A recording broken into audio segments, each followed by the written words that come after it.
علمی point number 11، میرے بھائیوں اس فلم کے اندر پوری اسلامک ریولوشن بھی فلما دی گئی ہے. آپ کو پتا ہے نبی صلی اللہ علیہ وآلہ وسلم جب آپ نے ہجرت کی ہے اس وقت صرف 125 بندے مسلمان تھے. یکم ہجری میں 125 بندے، صرف 125. اور دور کتنا؟ 13 سالہ مکی دور. اگلے 13 سال کے اندر 3 براعظموں میں مسلمانوں کی حکومت تھی.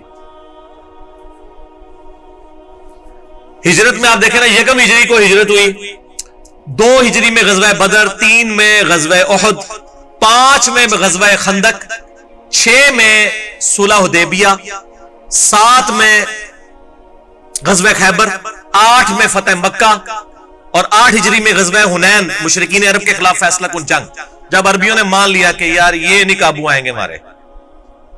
اذا جاء نصر اللہ والفتح ورأیت الناس يدخلون فی دین اللہ افواجا.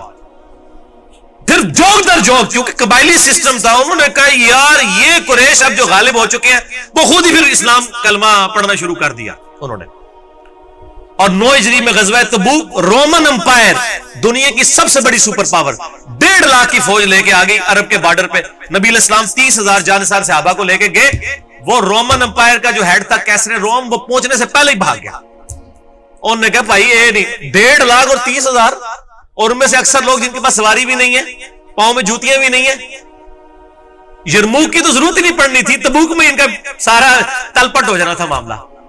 پھر آپ صلی اللہ علیہ وسلم 40 دن تک وہاں رہے، ارد گرد قبائل کے ساتھ معاہدے کیے اور واپس تشریف لے آئے کہ یا تو نیوٹرل رہوگے یا ہمارا ساتھ ہوگے. سارے دب گئے کہ یار امریکہ بھاگ گیا، یہ کوئی ایسی سپر پاور ہے جسے امریکہ ہی بھاگ. اس ٹائم امریکہ، آج جس طرح امریکہ اور رشیا ہے، اس وقت رشین امپائر، یہ رومن امپائر اور پرشین امپائر تھی. فارس کے لوگ اور رومن امپائر کے لوگ. کیسرو کسرا کہا جاتا ہے. کیسر جو ہے وہ ہیڈ ہوتا تھا رومن امپائر کا، اور کسرا ہوتا تھا پرشین امپائر کا. تو یہ ساری ریولوشن، پھر اس کے بعد سیدنا ابوبکر کے دور کے اندر عراق فتح ہوا. پھر سیدنا ابوبکر فوت ہو گئے. سیدنا عمر کے دور میں جو ہے وہ پھر جنگ یرموک ہوئی رومن امپائر کے خلاف، آخری جنگ، جس کے بعد شام مسلمانوں کے قبضے میں آ گیا اور وہ کیسر روم شام چھوڑ کے بھاگ گیا. جو صدیوں سے بیٹھے ہوئے تھے وہ پہلے ہی بھاگ گئے. اور پھر اس کے کچھ عرصے کے بعد جنگ قادسیہ ہوئی پرشین امپائر کے خلاف. قادسیہ اور ایران پوری کے پوری پرشین امپائر مسلمانوں کے پاس آ گئی. اور وہ جناب فلم دیکھیں پھر جو شرموک اور قادسیہ انہوں نے فلمائی ہے. قادسیہ جنگ کے اندر پرشین امپائر کے لوگ اتنے بڑے بڑے ہاتھی لے آئے تھے اور عرب کے گھوڑوں نے ہاتھی دیکھے نہیں ہوئے تھے.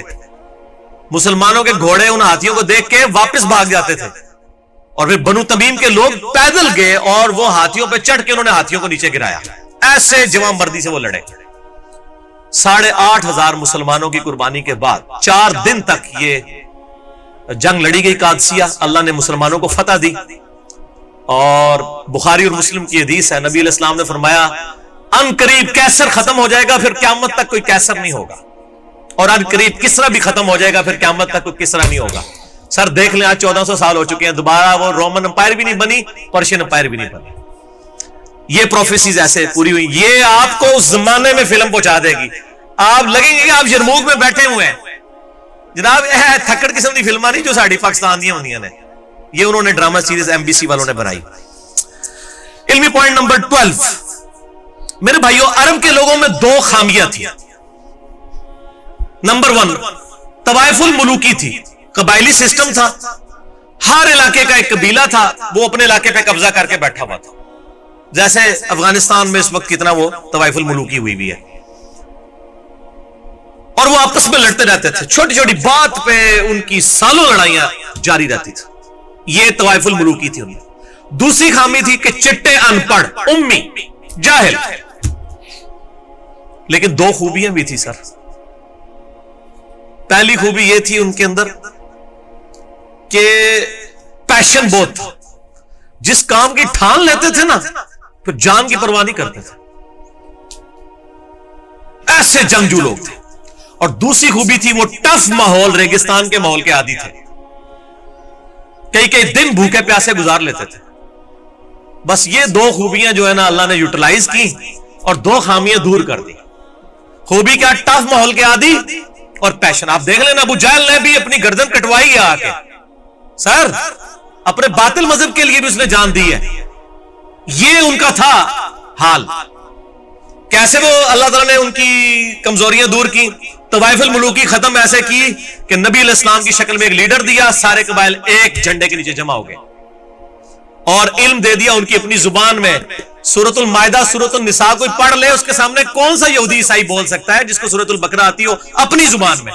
علم ایسے دیا کہ سارے علماء ہی گونگے ہو گئے یہود و نصارہ کے, اور لیڈر ایسا دیا کہ سارے قبائل اس کے نیچے آ گئے. پھر سر انہوں نے رومن اور پرشین امپائر تو الٹنی تھی نا, لیڈرشپ ایک مل گئی, علم بھی مل گیا. سر پھر ان کا مقابلہ کون کر سکتا تھا؟ رومن اور پرشین امپائر صدیوں سے تو وہ ایئر کنڈیشن ماحول کے عادی تھے. آج کے دور کے اعتبار سے بات کریں, یہ عرب کے لوگ انہوں نے تو سوچا بھی نہیں تھا, تو انہوں نے اکھاڑ کے پر پھینکا ان کو ود ان فیو ایئرس. یہ 3-4 سال کے اندر ہی اور سارے خزانے مسلمانوں کے ہاتھ آ گئے. الحمدللہ صدیوں کے امپائرز اللہ تعالیٰ نے تباہ و برباد کر